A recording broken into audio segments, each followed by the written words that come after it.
너무 귀한 대접을 받고 있습니다. 이 대접받을 만한 위치도 아니고 아무것도 아닌데 참 항송할 뿐이에요. 우리 박 목사님 또 장로님 두 분 통과에 오셔가지고 어떻게 통과를 보시고 통과를 가슴에 품으셨는지 저희를 굉장히 아주 극대로 저희들 대접하고 계시거든요. 너무도 항송하고 고마울 따름입니다. 은혜교회 참으로 또 너무도 고맙고 감사합니다. 이렇게 저희들을 이렇게 맞이해 주시고 또 다 격려해 주시고 새 힘을 북돋워 주시고 우리 은혜교회 정말로 감사를 드립니다. 메시지만 전하겠습니다. 통과 이야기는 나중에 조금만 뒤에 가서 덧붙이고요. 통과 궁금하시면 인터넷 들어가 보세요. 통과 치면 다 나와요.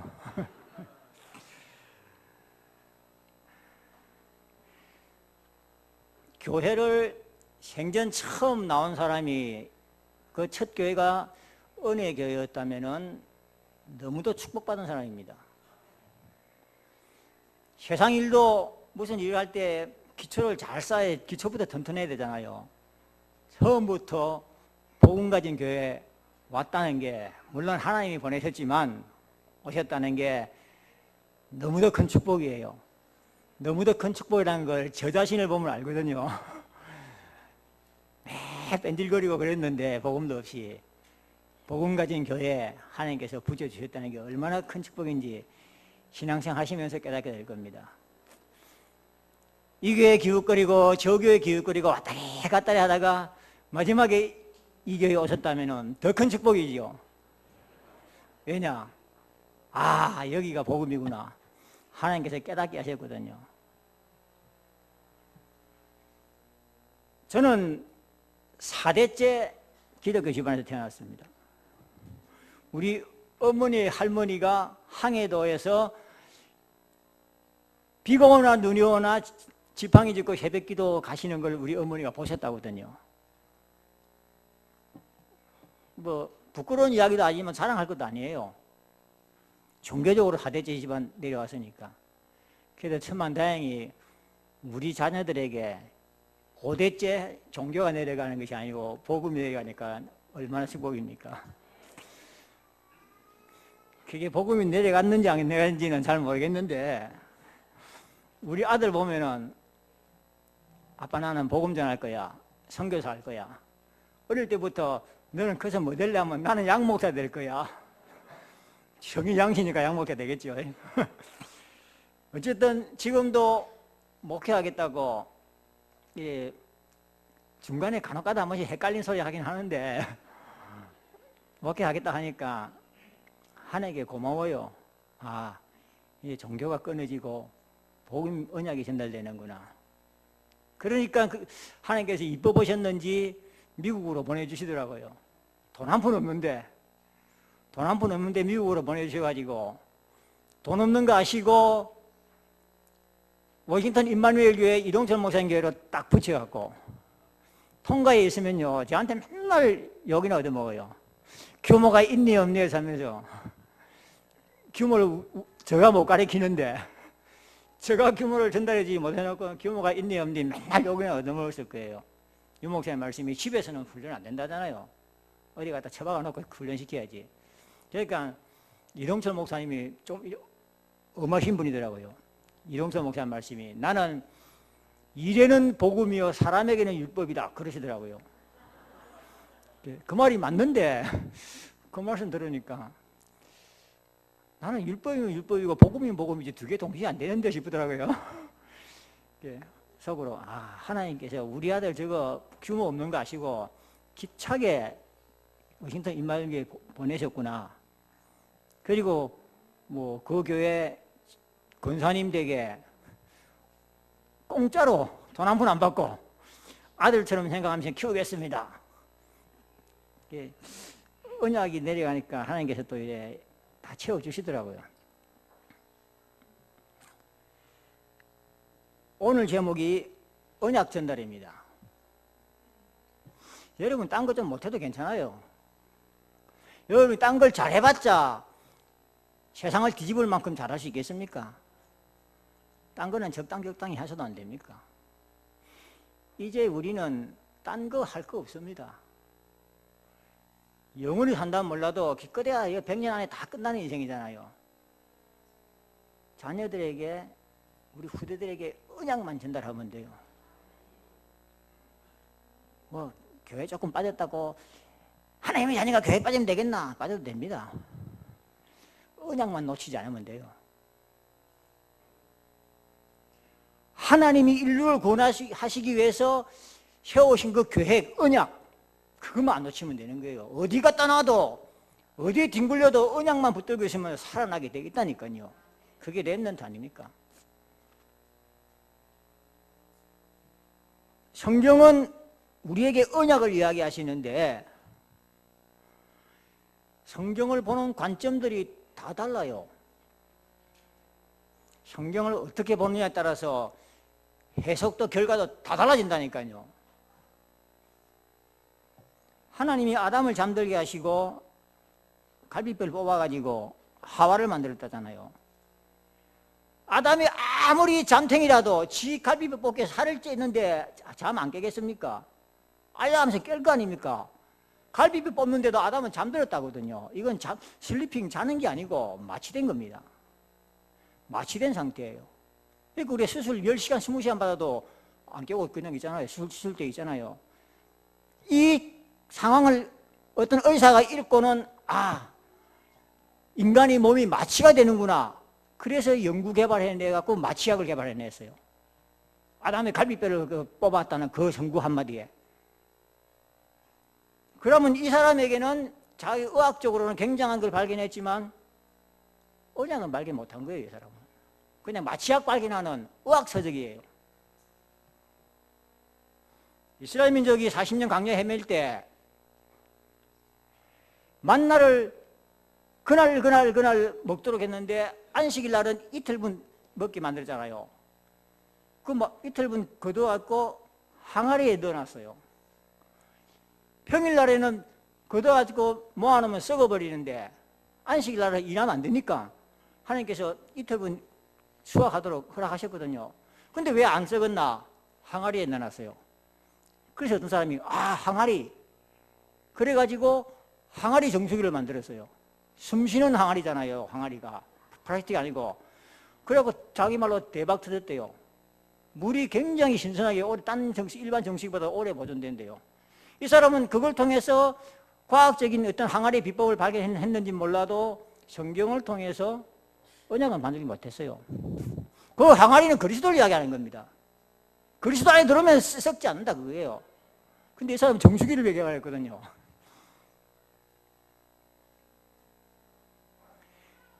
카인이 아벨을 돌로 쳐 죽였잖아요. 우리는 하나님께서 아벨의 제사는 받고 카인의 제사는 안 받았다. 그 이유로 뭐냐 다 알잖아요. 그죠? 아벨은 언약을 잡았어요. 피언약을 잡았거든요. 그래서 우리는 그 제사 이야기를 하면서 언약이 이래 중요하구나. 인류를 구원하기 위해서는 희생양이 필요하다. 그 희생양의 언약이 이렇게 카인에게 내려가고 카인이 잡았구나. 그 당시는 육식을 하는 시대가 아니기 때문에 카인이 목 축업을 할 이유가 없어요. 근데 왜 했냐? 제사 때 쓰거든요. 제사 지낼 때 짐승을 드려야 되니까 좋은 직업을 잡았어요. 아벨이 언약의 직업을 잡았어요. 카인은 정성을 안 들였다. 그래서 안 받았다. 대부분 그렇게 생각하고 있는데 설마니 아무리 악한 놈이라 해도 하나님께 제사 지내는데 썩은 곡식 갖다 바쳤겠습니까? 자기 딴에 최선을 다해서 바쳤을 거 아닙니까? 이 언약을 이야기하는 거거든요. 문화사적 측면에서 성경을 해석하는 사람들은 카인이 아벨을 죽였다. 카인은 농경문화의 대표고 아벨은 유목문화의 대표다. 농경문화가 유목문화를 지배해버렸다. 그 시대도 비슷하게 맞아떨어져요. 약 3, 4천 년 전에 농경문화가 정착되기 시작했거든요. 그러니까 농경문화 정착으로 이 성경을 보는 거라요. 그 사람들은 문화사 측면에서는 어떻게 자기들 나름대로 해석했는지 몰라도 언약은 전혀 모릅니다. 피언약이 아니면은 하나님께서 제사 받지 않는다 그 말이에요. 집사람도 그렇고 저도 그렇고 돌멩이 던지고 화염병 던지다가 만났거든요. 저는 민중신학, 해방신학을 했습니다. 민중신학에서는 한마디로 이야기하면요, 예수는 민중의 대변자고 대표다 그 말입니다. 구약의 수많은 선지자들, 예언자들의 사건은 민중을 대변하는 사건이다. 인류의 역사는 가진 자와 없는 자, 착취자와 피착취자의 역사다. 여기에서 발버둥 치고 살아남으려고 싸우는 것이 민중의 투쟁의 역사다. 그래 가르칩니다. 그래서 해방신학에서는 한 걸음 더 나갔어요. 그러니까 우리는 싸우기 위해서는 총을 들어야 된다 그겁니다. 예수 그리스도가 이 땅에 민중을 해방하기 위해서 오신 대표적인 민중 해방자다. 이들은 아멘하면 안 되죠. 큰일 납니다. 아멘하면은. 이들은요 언약이 없어요. 오직 피해 혁명, 폭력 혁명, 무장 혁명, 민중 해방밖에 없습니다. 성경을 이렇게 혁명적 차원에서 보는 거예요. 민중신학이. 선악과 사건을 어떻게 보는 줄 압니까? 다윗이 바세바를 범한데 왕이 범한 것을 함부로 밑에 백성이 지적하고 왕에게 지적했다가 목이 달아날 것 같으니까 겁이 났고 우화적으로 표현한 거, 바세바를 범한 것, 선악과를 따먹은 거, 왕이 깨우치라고 기록한 거다. 민중신앙에서는 그렇게 해석합니다. 이렇게 언약을 모르니까요 너무너무 성경을 엉터리로 해석해버립니다. 그러면은 제가 몇 가지 예 들어드린 그 내용 말고도 여러분들도 혹시나 성경을 어떻게 해석하는지, 여러분의 형편과 입장에 맞게 성경을 해석한다면 그건 언약을 놓친 거예요. 지 수준에서 성경 해석한다면 언약을 놓친 거예요. 적당히 언약도 붙잡고 적당히 자기 입장으로 돌아가고, 우리는 그래서 해가거든요. 지금 선악과 사건은 바세바 다윗의 이야기가 아니고 하나님의 절대 주권을 이야기하는 거잖아요. 너희는 내가 나에 의해서 만들어진 피조물이고 나는 너희를 만드는 조물주다. 이것을 이야기하는 겁니다. 선악과는 하나님과 인간 사이의 경계선을 이야기하는 겁니다. 넘어오지 마라. 피조물이 조물주가 될 수 없거든요. 그걸 딱 알고 사단이 어떻게 속입니까? 그걸 먹으면 네가 박사학위를 받을 거다, 미스 코리아 나갈 거다, 재벌이 될 거다. 아니잖아요. 육신적인 거 이야기 안 해요. 네가 그걸 먹으면 하나님 같이 될 것이다. 되지도 않지만서도 사단은 딱 그렇게 속이는 거예요. 선악과 이야기할 때 보면요, 창세기 2장 9절에 그것을 먹으면 선악을 알게 된다 했습니다. 그것을 먹으면 선악을 알게 된다. 그러면 선악과 먹기 전에는요, 아담과 하와는 선과 악을 알지도 못했어요. 여기서 안다는 말을 우리가 잘 이해해야 돼요. 안다는 말은 히브리어로 야다랍니다. 야다. 이 야다라는 말에, 안다는 말의 의미는요, 우리가 안다는 말에는 두 가지 의미가 있습니다. 하나는 지식적인 암, 하나는 체험적인 암. 예를 들면요, 갑돌이와 갑순이가 한 마을에 살았어요. 어릴 때부터 쭉 자랐어요. 그래서 너무너무 잘 알아요. 저 집에는 숟가락이 몇 개 있고, 저 갑순이는 성격이 어떻고, 공부는 얼마나 하고, 식구는 어떻고, 갑돌이 집안은 어떻고, 다 알아요. 요건 지식적인 알입니다. 체험적인 알은 갑돌이와 갑순이가 결혼했어요. 노래는 결혼 안 되죠, 이제. 노래는 결혼 안 되게 돼 있는데, 일단 결혼해다 칩시다. 결혼해갖고, 이제 첫날 밤을 치르고 잠을 자고 나고 부부가 되면은 이걸 체험적인 알미라는 겁니다. 너희가 그 선악과를 먹으면은 선과 악을 알게 된다. 선악을 체험하게 된다 그 말입니다. 인간에게는 그전에는 선도 악도 없었습니다. 하나님만 경외하며 살게 되어 있어요. 선과 악을 안다는 말은 선과 악을 관리하고 다스린단 말입니다. 선과 악을 관리하고 다스리는 분은 하나님뿐이에요. 하나님에게 악이 있다는 말이 아니라 다스린다 그 말입니다. 그 다스릴 수 있는 권한을 인간이 착취하려는 거예요. 하나님 자리에 올라앉으려는 거예요.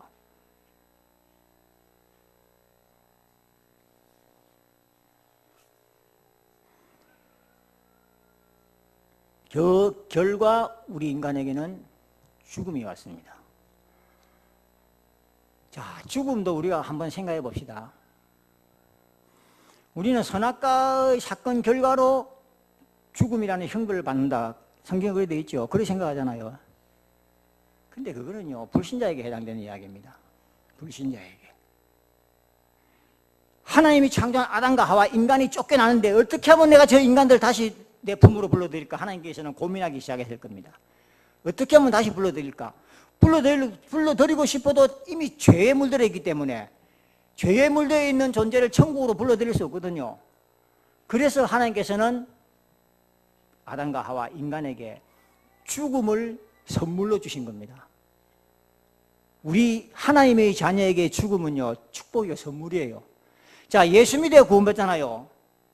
그런데 예수 믿고 구원받았는데 우리 육신이 안 죽고 영원히 산다면 천국 못 가요. 육신 가지고 못 가요. 하나님이 우리 인간을 다시 불러들이는 방법으로 죽음이란 과정을 축복으로 주신 겁니다. 그 죽음을 통해서 다시 하나님께 갈 수 있어요. 불신자는 그 죽음을 통해서 지옥 가는 거예요. 같은 현상이라도 신자와 불신자에 따라서 그 결과는 다르게 나옵니다. 연세 드신 우리 어르신들, 이제 하나님 뵐 때 다 되면은 불안해하지 마세요. 하나님께서 빨리 내가 너를 보고 싶다. 축복이에요. 불신자는 똑같은 일을 당해도 생각하는 것이 꼭 망할 생각을 하거든요. 그래서 고린도전서 1장 18절에 그런 말이 있지 않습니까? 십자가의 도가 멸망하는 자들의 미련한 것이 됐습니다. 똑같은 십자가의 도인데 멸망하는 자에게는 미련한 것이고 구원받는 우리에게는 하나님의 능력이 되는 겁니다. 그들이 십자가의 도를 비난하고 비난해도요, 결국은 멸망이에요.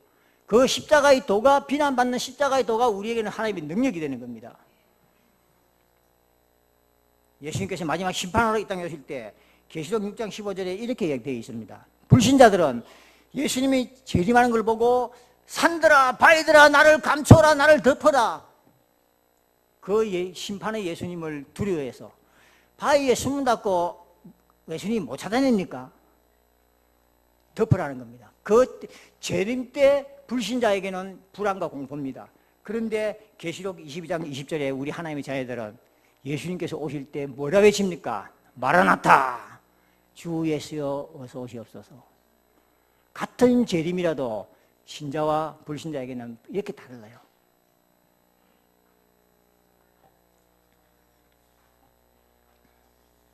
하나님께서는 이렇게 우리에게 언약을 주시면서 창세기 3장 15절 언약을 주시면서 이 언약이 반드시 성취될 것이다. 그것을 후대에게 계속 전달해 주셨습니다. 그래서 구약의 언약은 가나안입니다. 가나안으로 가라. 가나안으로 가라. 아브라함에게 가나안으로 가라 했지 않습니까? 애굽 탈출한 이스라엘 백성에게 가나안으로 가라 했습니다. 구약의 언약의 핵심은 가나안이고 신약의 언약은 그리스도입니다. 이 언약이 어떻게 성취되어 내려왔냐가 구약의 이야기입니다. 아담 하와가 죄를 짓고 난 다음부터 하나님께서 창세기 3장 15절에 여자의 후손의 언약을 주었습니다. 그리고 바로 짐승을 잡아서 가죽으로 해피면서 이렇게 그리스도의 죽음이 너희의 부끄러움과 죄를 가릴 것이라고 언약으로 주신 겁니다. 이 언약만 붙들고 있으면 되는 거예요. 그 언약이 아벨에게 내려간 겁니다. 아벨이 그 언약을 잡은 거예요. 그래서 양을 갖다 바친 겁니다. 근데 아벨이 죽었잖아요. 사단은 어쨌든 간에 이 언약만 전달 못하게, 언약만 끊어지면 자기가 이긴다 생각하고 계속 이 언약을 방해하는 겁니다. 그래도 하나님께서는 끊임없이 언약을 후대들에게 또 내리고 또 내리고 끊임없이 내려주는 겁니다. 아벨이 죽고 나서 언약이 끊어진 거 그렇죠? 하나님은 셋을 주잖아요. 그 씨를 준다 했습니다. 셋을 통해서 언약이 또 내려가는 거예요. 그 씨란 말이 바로 그리스도를 이야기하는 겁니다. 셋을 통하여 언약이 내려간 다음에 거기 언약이 또 누구에게 내려갑니까? 노아에게 내려가잖아요. 노아는 방주가 그에게 언약이었습니다. 무지개 사건이 언약이었습니다. 방주에서 나오자마자 언약으로 짐승을 잡았습니다. 그 시대의 모든 사람이 하나님의 진노의 대상이었지만 노아만 그 시대에 유일하게 언약을 잡은 사람입니다. 그 후로 하나님께서는 그 언약을 아브라함에게부터 내려줍니다. 아브라함을 향하여 언약의 땅, 약속의 땅 가나안으로 가라. 이제부터 언약이 구체화되고 민족화되고 나라화되는 겁니다. 그 아브라함의 언약이 이삭으로 내려오잖아요. 이삭이 아버지의 그 제사 이삭 자신을 모리아산에 바치는 그 제사를 보고 이삭이 언약을 붙잡았잖아요. 아, 양의 피, 양의 희생 적으면 되는구나. 이삭이 자기 몸 묶여서 죽으면 직전까지 가갖고 언약을 체험하고 깨닫고 붙드는 거예요. 그리고 그 이삭의 언약이 야곱으로 내려가는 겁니다. 야곱은 베델 광야에서 사닥다리 꿈을 꾸잖아요. 사닥다리 꿈을 꾸는데 그 사닥다리는 이 땅과 천국을 이어주는 역할을 하는 겁니다. 그리스도를 이야기하는 겁니다. 야곱이 베델에서 사닥다리 꿈을 꿨다는 말은 언약을 분명히 잡았다 그 말입니다. 여기에도 하나님이 계시는구나. 창세기 5장에는 야곱 이야기가 나옵니다. 36장에는 에서 이야기가 나옵니다. 그런데 37장부터 48장까지 요셉의 이야기가 나오거든요. 요셉 이야기 쭉 나오다가 중간에 38장에 보면요, 유다와 다말의 이야기가 나옵니다. 37장부터 요셉 이야기가 나왔으면 38장도 계속 요셉 이야기가 나와야 될 거 아닙니까? 근데 38장에는 갑자기 유다와 다말 이야기가 나와요. 한마디로 말하면 유다가 언약을 받을 자거든요. 왜 37장에 요셉의 이야기를 하나님께서 집어넣었을까? 어떤 분은 그래요. 하나님이 사단을 속였다. 사단의 눈을 딴 데로 돌리게 했다. 하나님은 유다를 통해서 언약이 내려가기를 계획하셨던 겁니다. 야곱이 유다에게 12명 아들에게 축복할 때 유다에게 그리스도의 조상 언약이 내려간다고 축복하잖아요. 그런데 사단은 호시탐탐 노립니다. 이 언약을 끊으려고. 그래서 사단을 잠깐 헷갈리게 만들어버린 거예요. 그래서 요셉이 갑자기 등장하면서 하늘의 별의 이야기하고 땅의 곡식대 절하는 이야기를 막 요셉이 하게 만드는 거예요. 그 사단이 볼 때는 하나님이 요셉에게 언약을 주는구나. 요셉만 죽이면 되겠구나.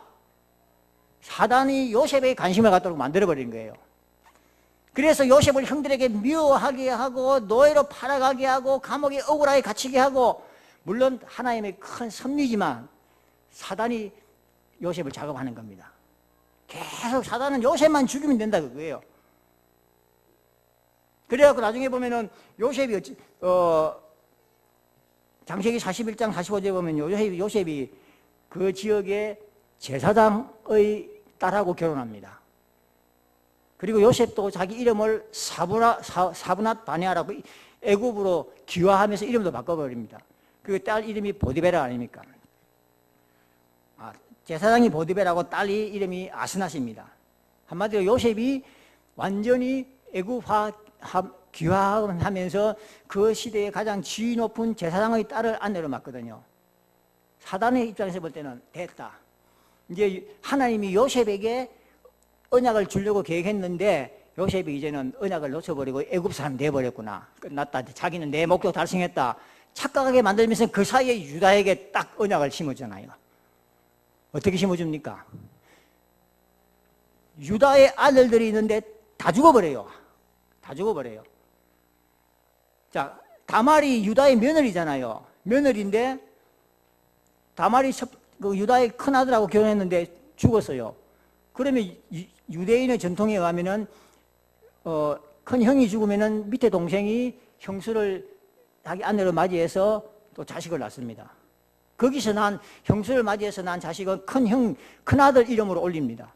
그럼 그 아들은 큰아들의 혈통을 따가지고 계속 그 가문이 내려가는 거예요. 큰아들이 죽어버렸죠. 둘째 아들을 이제 다말에게 보냅니다. 형수하고 결혼하는 거죠. 둘째 아들이 못된 짓 하잖아요.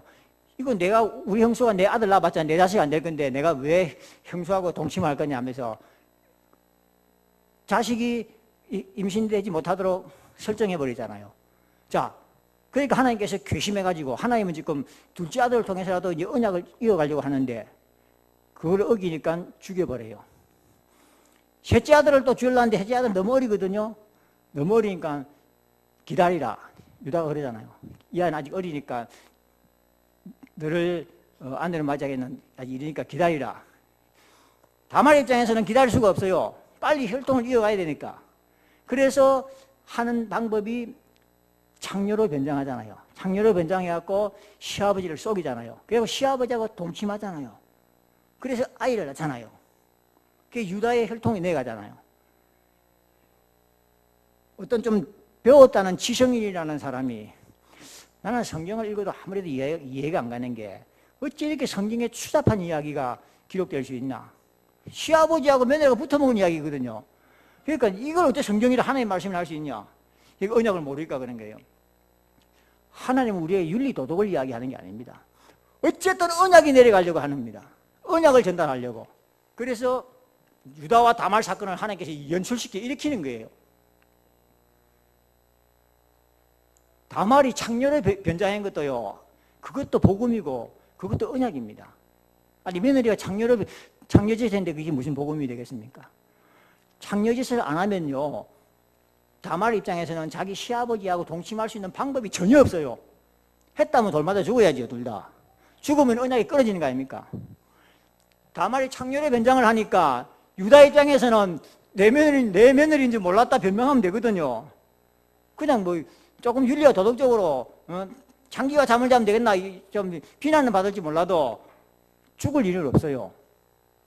그러니까 유다는 모르고 며느리가 동침했고 그러면서 자식이 나오잖아요. 언약이 계속 내려간단 말입니다. 사단이 요셉을 요셉에 초점 맞춰서 요셉을 딱 죽이려 하는데 하나님은 그 사이에 유다를 통해서 계속 베레스를 낳게 하고 언약이 내려가게 하잖아요. 성경은 이렇게 언약의 책입니다. 끊임없이 우리에게 인류를 구원할 그리스도를 보내겠다는 약속의 책이에요.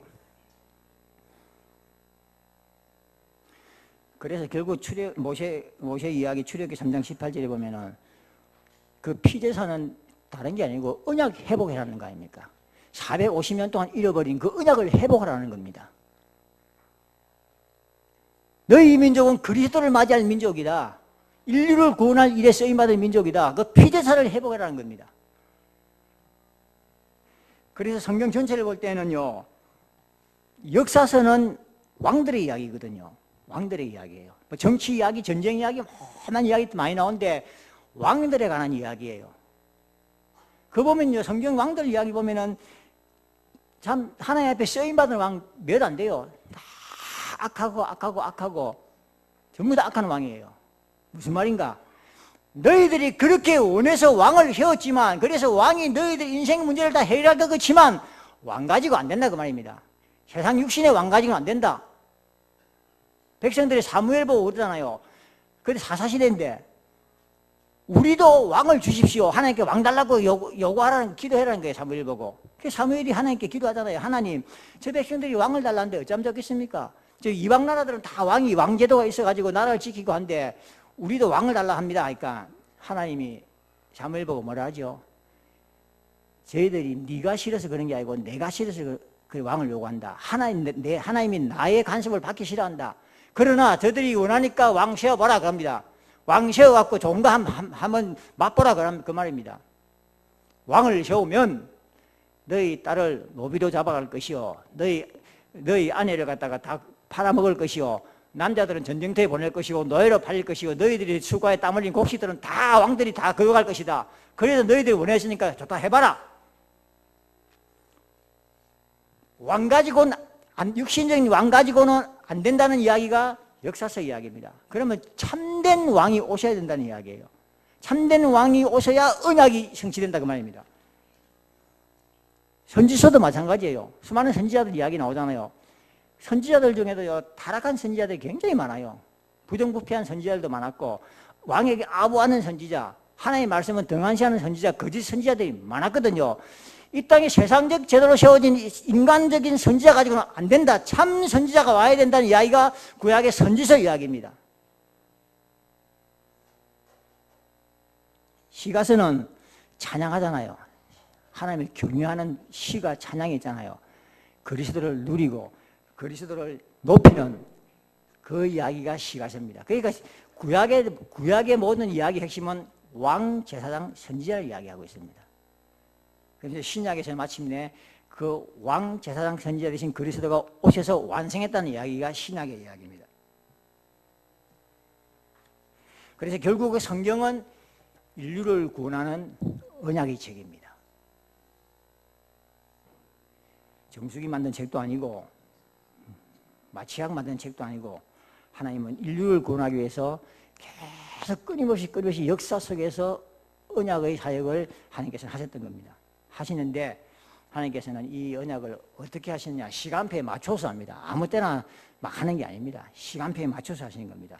예수님도 이 땅에 언약을 성취하시기 위해서 오셨는데 아무 때나 오신 게 아니에요. 심심한데 내가 이 땅에 세상에 인간이나 구원하는 내려가 볼까, 그래서 오신 분이 아닙니다. 시간표를 맞춰서 오셨습니다. 그래서 갈라디아서 4장 4절에 보면은 때가 참에 하나님이 그 아들을 보내사 여자에게 나게 하시고 때가 되었기 때문에 예수님이 지금부터 2000년 전에 오신 겁니다. 아무 때나 오신 게 아니에요. 그러면 예수님이 오신 지금부터 약 2000년 전에 오신 그때가 어느 때인데 예수님이 오시기에 적합한 때인가? 그 시대는 사회적으로, 경제적으로, 도덕적으로, 종교적으로 모든 요인과 상황들이 그리스도를 요구하고 그리스도가 오시기를 인류가 기다리고 무르익은 때였다 그 말입니다. 그때에 예수님께서, 하나님께서 그리스도를 보내주신 거예요. 정치적으로는 어떤 때인가? 로마가 세계를 지배할 때입니다. 그러니까 단일 국가가 전 세계를 통치할 때예요. 그래서 팍스 로마나 로마의 평화를 외쳤잖아요. 로마에 의해서 지배를 받은 나라의 입장에서는 굉장히 좀 분하고 억울하겠죠. 나라 빼앗기고 이제 노예가 되었으니까. 그러나 한편으로 볼 때는 로마가 세계를 통치했기 때문에 그 나름대로 평정이 유지될 때였습니다. 그때 예수님께서 이 땅에 오신 거예요. 정치가 안정돼야 될 거 아닙니까? 혼탁한 시대에서는 정말로 복음이 들어가기가 힘들어요. 로마가 세계를 지배할 때이기 때문에 전 세계의 모든 국정이 다 열릴 때입니다. 그래서 그런 말 있잖아요. 모든 길은 로마로. 국경이 열려버리니까 복음도 같이 열려 들어가는 거예요. 그 열린 국경을 통해서. 만약에 예수님께서 한 세기 먼저 오셨다면은 그때는 이미 국경이 폐쇄되어 있는 상황이기 때문에 복음이 들어가기 굉장히 힘들어요. 로마가 국경을 다 군사적 힘이지만 다 열어버렸을 때 복음이 같이 들어간 겁니다.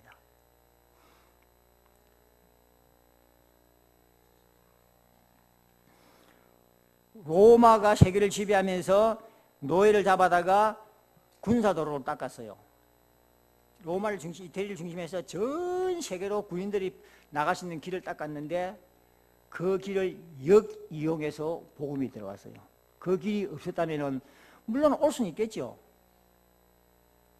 한 달 걸린 거 1년 걸리겠죠. 그만큼 힘들었을 거 아닙니까? 로마는 침략하기 위해서 군사도로를 닦았지만 하나님은 그 도로를 이용해서 역으로 로마에 복음을 심어준 겁니다. 이런 좋은 상황이 됩니다.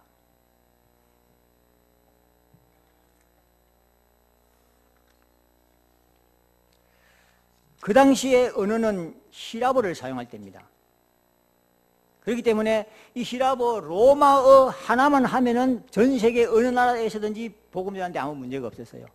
국경이 폐쇄된 시대 같으면요, 가는 나라마다 그 나라 말을 배워서 복음을 전해야 되기 때문에 얼마나 어렵고 힘듭니까? 로마 언어 하나면 돼요. 지금 뭐 영어 하나면 전 세계 가서 다 통하듯이.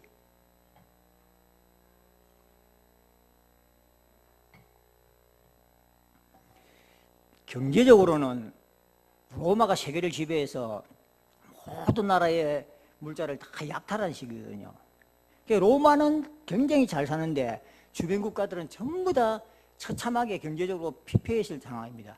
그러다 보니까 국민들이, 이 식민지에 있는 국민들이 뭔가 새로운 어떤 시대, 새로운 것을 갈망하는 그런 시대였어요. 이래가 안 된다고. 로마 하나 때문에 모든 나라가 다 고난당하는데 누군가가 나와가지고 이 체제를 뒤집어 엎어야 된다고 갈망하던 그런 시대에 예수님께서 오신 것입니다. 로마가 얼마나 침략을 해서 그 침략국에 가서 모든 경제적인 것을 수탈을 했는가. 예수님이 탄생할 때도 바로 그거와 마찬가지입니다. 각 나라에 자기 고향에 돌아가서 신고하라 그거예요. 그래서 요셉이 자기 아내 마리아를 데리고 베들레헴으로 신고하러 갔잖아요. 신고를 왜 하라고 했냐면요, 신고를 해야 정확한 인구 숫자가 파악이 되거든요. 인구 숫자를 파악해가지고 한 사람 한 사람당 세금을 매기려고 그런 거예요. 인두세. 세금 매길 목적으로 다 가서 쉽게 말해서 우리식으로 말하면 주민등록 신고하라 그거죠. 세금을 걷어들일 목적으로. 그렇게 가이사가 제도를 세웠지만 하나님은 그 제도를 통해서 그리스도가 베들레헴에 탄생하게 하신 거예요. 베들레헴에 탄생 안 하면 그리스도 아니거든요. 요셉과 마리아가 요즘 같은 시대가 아니라 옛날 시대에 갑자기 베들레헴 그 고향, 조상들이 살던 고향으로 왜 가겠습니까? 갈 이유가 없어요. 할 수 없이 가야 됩니다. 베들레헴으로. 자기 원조상 다 있어요, 동네. 예수님은 베들레헴에서 탄생하셔야 되거든요. 그래서 하나님께서 딱 그렇게 상황을 만드신 겁니다. 도덕적으로 볼 때는요, 그 로마서 1장에 나오지만 세상이 정말로 도덕적으로 부패하고 절망에 빠져 있는 상태였습니다. 경건하지 않고 정말로 어리석고 하나님의 영광을 우상으로 바꾸고 성적으로 타락하고 이미 그 당시에도 동성애가 만연할 때입니다. 얼마나 로마가 성적으로 타락했냐면은 로마가 기독교로 국교화되는 데는 로마 귀족들이 자기 며느리와 사이를 고를 때 로마 사람을 며느리와 사이를 안 봤습니다. 너무너무 타락해서 못 믿겠다 그죠. 자기가 로마 사람이지만 우리 저 로마 여자는 내가 못 믿겠다 그거예요. 그런데 기독교인들은 보니까 너무너무 깨끗하고 성결하게 살거든요. 주인에게 잘 헌신하고 봉사하고. 그래서 귀족 사회에 기독교인이 퍼져 들어간 거예요. 그런 상황이었습니다. 그러니까 사람들 이제 윤리와 도덕적 수준이 로마의 이 체제와 로마의 이런 정서와 윤리 가지고는 안 된다. 뭔가 새로운 시대의 윤리가 와야 된다고 갈망하던 때에 예수님께서 오신 겁니다. 그러니까 그들은 예수님이라는 이런 생각은 구체적인 건 없지만 뭔가 새로운 인생의 돌파구를 찾고 있을 때였습니다.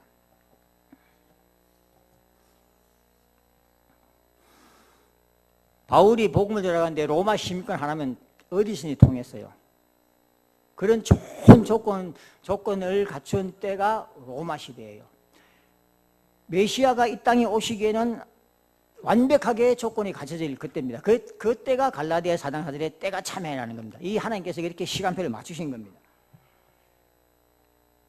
우리는 이제 하나님께서 복음을 주셨고 언약을 우리가 붙잡았습니다. 하나님은 우리의 입장과 형편과 처지와 모든 것을 파악하시면서 우리에게 때를 맞춰서 언약 전달하라고 우리에게 명하십니다. 그래서 우리는 이제 할 게 딴 거 없어요. 언약만 전달하면 됩니다. 언약만 가르치면 됩니다. 자녀에게 물론 공부도 가르치고 다 필요하지만 언약만 정확하게 심어주면 돼요. 사무엘이 자기가 키우는 생도 제자에게 이렇게 지시합니다. 아합이 너무너무 폭정을 하는데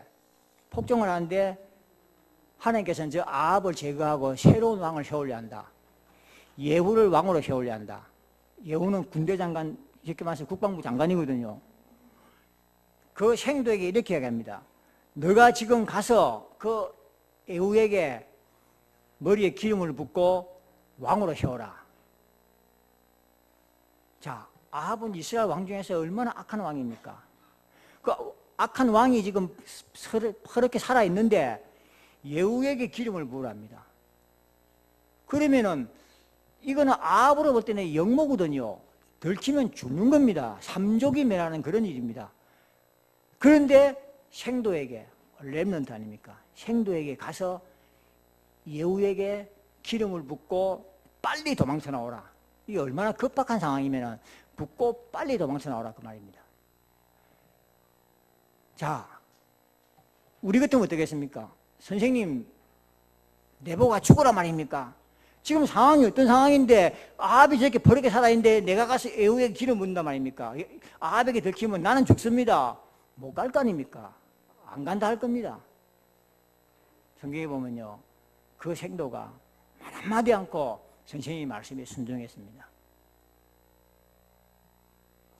언약 전달이 이렇게 중요한 거예요. 우리가 렘넌트를 키운다. 어떤 렘넌트를 키워야 되겠습니까? 자기 목숨 같은 거는 하나님의 복음 운동에는 전혀 개의치 않고 아끼지 않고 순종하겠다는 렘넌트면 족한 거 아닙니까? 요즘처럼 자기 거 따지고 내 이익 챙기고 눈치 보고 잔머리 굴리고 그래가지고는 언약 전달 복음 운동이 안 됩니다. 어떤 상황에서든지 내 것을 다 날려버린 한이 있더라도 거기에 목숨 걸 수 있는 렘넌트를 키웠다면 우리는 천하를 뒤집어 엎는 큰 위대한 일을 못했다 할지라도 하나님 앞에 그 이상 더 훌륭한 일이 어디 있겠습니까? 이새를 보십시오. 골리앗이 쳐들어와서 전쟁 중인데 형들은 전쟁하러 갔잖아요. 그때 이새가 뭐랍니까? 다윗 보고 너희 형들 전쟁터에서 어떻게 잘 있는가 보고 오라. 안부를 가서 한번 확인하고 오라면서 보내는 겁니다. 그런데 그때가 어떤 상황인가 하면 이미 사무엘이 와가지고 다윗에게 기름을 부은 상황입니다. 왕이 될 것이라고. 저 하나님께서 사울을 제거하고 너를 왕으로 삼았다. 이미 정해진 그런 상황이에요. 자, 그러면은 부모 입장에서 어쩌겠습니까? 야, 우리 아들이 왕이 되는구나. 다윗 싹 불렀고, 야야, 니 지금부터 몸 조심해라. 어디 가서 네 머리에 기름 부었다 말 입 밖에도 내지 마라. 니는 사흘만 죽으면 네 왕이 된다. 어디 다 감춰놓고 말 조심, 입 조심, 행동 조심. 그럴 거 뻔한 거 아닙니까? 어디에 그 전쟁터에 내보냅니까? 자기가 아들이 왕이 될 건데. 이새는 다윗의 영적 배경입니다. 우리 어머니, 아버지, 부모들이 자식에게 그런 영적 배경만 되면 돼요. 딴 거 뭐 큰 거 욕심 필요 없어요. 통가라는 나라가 우리나라 거제도 섬만합니다. 인구가 한 10만 정도 돼요.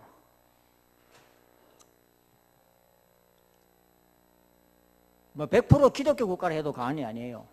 제가 한국에 있을 때만 해도 한국처럼 새벽기도 하는 나라는 세상에 없고 뭐 이러거든요. 세상 다 돌아다니는 것처럼 그리 말하는데 오시아니아 국가들은요 새벽기도 다 합니다.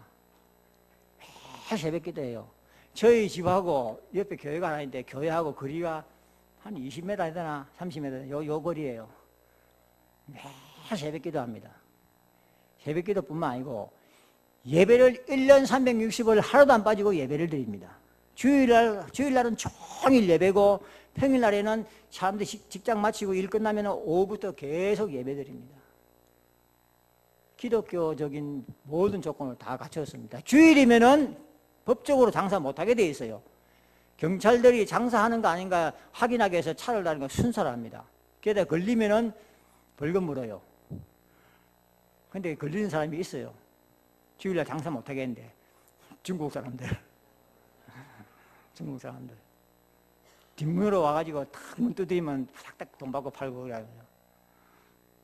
경찰들은 그걸 또 알고 일부러 경찰이 가서 물건 사러 가요.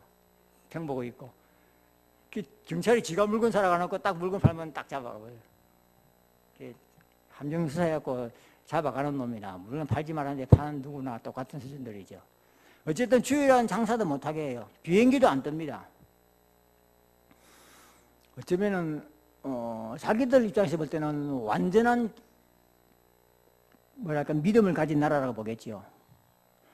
근데 저희들이 복음을 전해보면요 한마디로 이야기하면은 이런 메시지는 처음 들어본다 그래요. 이런 메시지는. 그럼 너희들은 주일날 목사님께서 설교 뭘 말하시냐?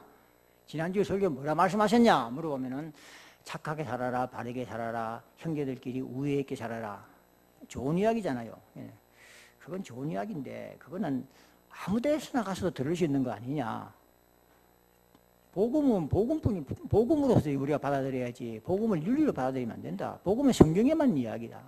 그러면서 성경을 쭉 복음을 이야기하거든요. 그 복음의 우리 핵심이 이제 그리스도의 삼중직부터 먼저 나오는 거 아닙니까? 그걸 쭉 이야기하면은 대부분 통과 사람들이 눈이 동그래지면서 이런 메시지는 처음 들어본다. 잠깐만 기다리라. 내 적어야 되겠다. 한마디로 말해서 복음은 전혀 받아보지 못하고 종교적으로 체질화되어 있고 훈련이 되어 있는 나라입니다. 예수님이 기독교를 이 땅에 만들려고 오신 건 아니거든요. 기독교의 교주가 아니잖아요. 예수님은 생명이고 언약입니다. 언약 전달이 전혀 안 돼 있어요. 그래서 저희들이 이 복음을 전하면요, 그 사람들이 우리가 지금까지 복음을 헛되이 잘못 받았다. 지금 피지에서 온 찰리 목사님, 저희들과 처음 만나갖고 이 복음을 전했더니 그 찰리 목사님 말씀이 피지에도 처음에 이 복음을 가진 사람이 와서 복음을 전했어야 되는데 그렇지 못하고 다른 사람들이 와서 복음을 전하는 바람에 이 종교화 되어버렸다고 찰리 목사님 스스로 그렇게 고백을 해요. 그러면서 이제 이 메시지를 들어보고 정말로 이게 답이라는 걸 깨닫고 이제 여기까지 오셨거든요. 은혜교회가 할 일도 많겠죠. 그 모든 할 일의 이유와 목적은 언약 전달입니다. 조금 딴 거는 좀 실수해도 되고 괜찮아요. 성경이 딴 거 이야기 안 해요. 예수가 그리스도라는 이 언약을 이야기하거든요. 제가 이제 우리끼리 하는 이야기니까 여러분 이해하고 들으십시오. 복음 없는 교회 가서 이제 설교 중에 여러분 성경이 이 66권이 방대한 내용이 있는데 이걸 한마디로 딱 줄여서 이야기하라면 여러분은 어떻게 이야기하겠습니까? 이 방대한 창세기부터 계시록까지 이야기를 한마디로 어떻게 줄여 이야기합니까? 그래서 이걸 한마디로 줄여 이야기하면은 창세기 3장 15절이다. 여자의 후손이 뱀의 머리를 상하게 할 것이요. 이 이야기하려고 성경은 이야기하고 있고 그것이 성취된 내용이 마태복음 16장 16절이다. 그걸 쭉 풀어 이야기해줘요. 반응이 뭐냐면은 우리가 지금까지 헛되게 종교생활을 했네. 복음을 들으면 깨달아요, 그 사람들이. 그 말은 무슨 말인가 뭐 정확한 복음을 전한 사람이 없다 그 말이죠. 하기야 뭐 우리도 과거 몰랐으니까요. 몰랐잖아요. 하나님께서 우리가 살아가는 이 시대에 유 목사님을 이렇게 세우시고 유 목사님과 비슷한 경상도에서 살면서 저는 또 특히 부산이거든요. 부산의 정서를 가지고 유 목사님과 비슷한 시대에 태어나서 큰 축복이죠. 그게 큰 축복입니다. 제가 TM학습 받을 때 미국에서 오신 집사님 한 분하고 같이 이제 한 방을 서게 됐는데 그 집사님이 하신 말씀이 국내에 있는 우리 다락방 운동하는 멤버들은 평상시에 세계복음화 말을 많이 쓰다 보니까 이 세계복음화라는 말의 의미에 대한 기중성을 모른다 그게요. 그냥 입에 발린 식으로 말한다 그게요. 근데 자기는 미국에 살고 있기 때문에 미국인의 입장에서 세계복음화라는 말을 들으면은 이건 보통 말이 아니고 보통 심장 떨리는 말이 아니래요. 그게 뭐냐니까 미국이란 나라는 전 세계의 모든 것을 리드하는 나라라고 자기들은 생각하거든요. 경찰국가 아닙니까? 정치, 경제, 문화, 사회, 미국이 모든 걸 다 리드하고 장악하고 있다고 생각하고 복음운동도 그래서 미국이 앞장서야 된다. 세계복음화도 미국이 해야 된다고 미국 사람들은 그렇게 생각하고 있는 거예요. 근데 미국 사람들도 못하고 있는 감히 세계복음화 말을 못 꺼내고 있는데 택도 아닌 저 동남아 쪽에 한국이라는 나라에서 세계복음화라는 깃발이 올라왔거든요. 그것도 저 부산에서 그것도 부산 저 영역 골짜기에서 세계복음화라는 깃발이 올라오니까 미국인의 정서로 신앙인의 정서로 볼 때는 도저히 이 충격이고 우리가 놓쳤구나 그렇게 생각한대요. 그 어마어마한 축복이 우리들에게 온 거예요.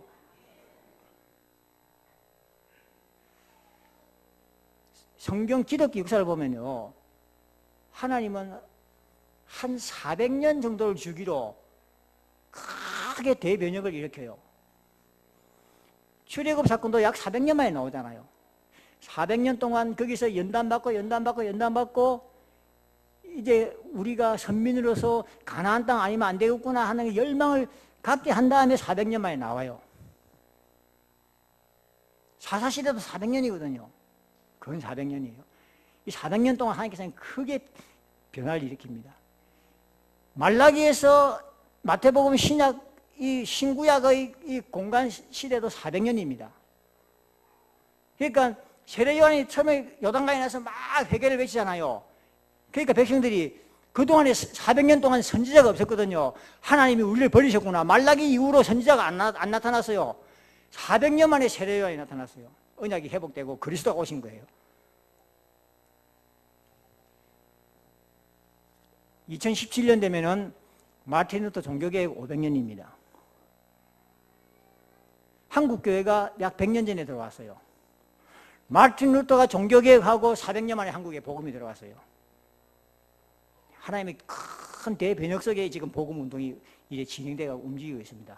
그 100여 년 전에 한국에 복음이 들어왔고 100년 세월이 흐르면서 다락방이 섰거든요. 이 운동이요, 그냥 장난이 아닙니다. 그냥 우리끼리만 한번 으쌰으쌰 한번 해보자. 구호가 아니에요. 이 어마어마한 창세기 3장 15절의 언약이 지금 이 시대에서 성취되고 있는 거예요. 그래서 땅끝까지 이르러 증인이 되라. 우리는 이 언약을 사명으로, 은혜로, 축복으로 받은 사람들입니다. 은혜교회가 정말로 복음 안에서 날마다 은혜를 누리시고 복음의 언약을 풍성히 즐기시고 이 복음의 언약을 전 세계에 전하는 그 교회가 되기를 주님의 이름으로 축원합니다. 기도합시다. 아무것도 아닌 저희들입니다. 참 세상적으로 볼 때는 어디에도 내놓을 것 하나 없는 보잘것없는 저희들이지만 그래도 하나님께서 저희들을 통하여서 예수가 그리스도라는 이 사실을 증거하게 하심을 감사드립니다. 우리 이제 남은 인생 다른 거 할 거 없다고 주님 앞에 고백드립니다. 이제 남은 생에 우리의 경제, 건강, 지식, 내가 가지고 있는 모든 배경, 자녀들에게, 후대들에게 언약 전달하는 일에 쓰임받게 하여 주시옵소서. 온전히 예수가 그리스도라는 이 놀라운 사실을 이 대구 지역과 전 세계를 향하여 외치는 은혜교회가 되게 하옵소서. 그리스도 되시는 예수님 이름으로 기도드립니다.